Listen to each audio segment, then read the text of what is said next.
Hello there, my name is Jay Steele. I'm with the Missouri Department of Conservation, and today I'm going to be demonstrating the calibration of a Truax grass drill.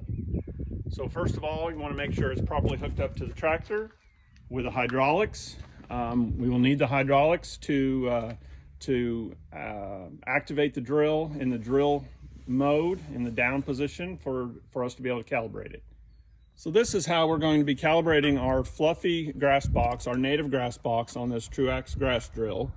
And this is what we consider our speed changer. It has 5 settings. We move it to the left to increase output. We move it to the right to decrease output. I most generally start with it in the middle position and adjust from there as to my output. So in order to change the drill from transport mode or road mode to drill mode, we need to make sure we remove these cylinder stops. This is the main cylinder stop that goes here in the front. And there will be one each on both sides of the rear cylinder stops to be removed once you're in the field and ready to calibrate and drill. So in calibrating, now we're going to be dropping 3 seed tubes from 3 of these compartments in the fluffy box on the Truax drill. And as you can see in the box, I have seed in 3, and it's really any 3, doesn't matter which. And you can tell by looking in here, I only have the box half full, and I'm not wanting it to spill over into the next one. And if it does do that, it can create some potential for plugging when you do start to drill. And so the other thing about that is I try to calibrate the drill about 2 bulk pounds per acre less than what we're after, because when this box is full, it will actually put more seed down.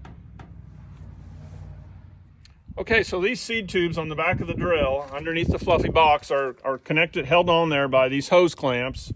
And so what we would do is pull the hose clamp off the top of this hose, drop it down, and then I just particularly like using gallon Ziploc bags, and they zip right on there and they hold in place while you're calibrating the drill, and then you can weigh it when you're done. Okay, so in calibrating now, we have seed in our boxes, we have our tubes dropped, we have our bags under there to collect the seed, and on all these drills in every different model, right under the lid is going to tell you the exact rotation of the drive tire, which is going to be your right rear tire or your right outside tire, depending on the drill.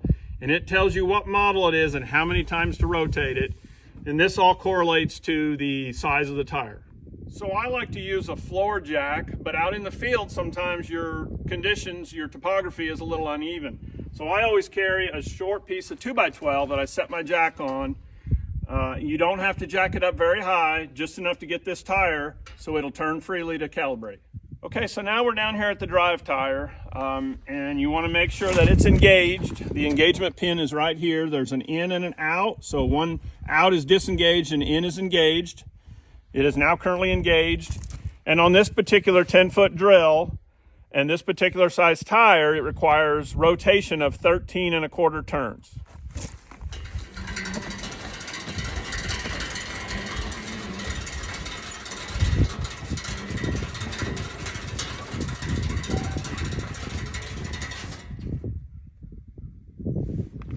Okay, so now that we've rotated the tire, which this is a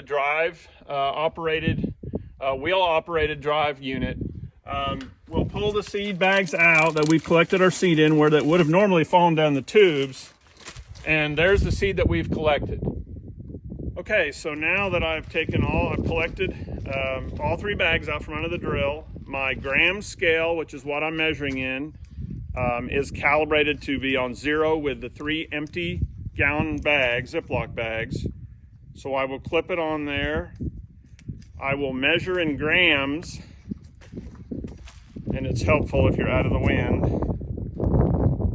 And I'm at about 24 grams. So why grams is because all you have to do with grams is divide in half, and that is your bulk pounds per acre. So this is telling me I'm putting on 12 bulk pounds per acre, and that's how we would calibrate this Truax drill. Okay, so now we have our correct calibration of the drill. We're wanting 12 pounds per bulk pounds per acre, and that's what we have. And so now you would put your seed tubes back on, fill your drill up full of seed, and I usually recommend to try to keep it as full of seed as possible because that's going to drill the best. And you're ready to drill.